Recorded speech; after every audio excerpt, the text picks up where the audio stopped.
பூலோக வாழ்க்கையிலே மாதேவன் ஈசனையே பற்றோடு பூஜிப்பதே வரமாகுமே. தீராத வாட்டத்திலே தள்ளாடும் நேரத்திலே தாயாக தாங்குவதும் சிவமாகுமே. பொய்யான பூமியிலே எதற்கான தேடலிங்கே கையோடு சேர்வதெல்லாம் கனவாகுமே. கொண்டாடும் போகமெல்லாம் சில கால நாடகமே. என்னாலும் ஈசனருள் நிலையாகுமே.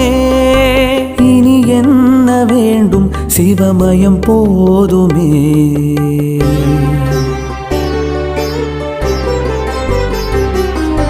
பரமசிவன் பாதத்திலே மனமுருகி காத்திருந்தேன். கண்ணிரண்டும் ஏக்கத்திலே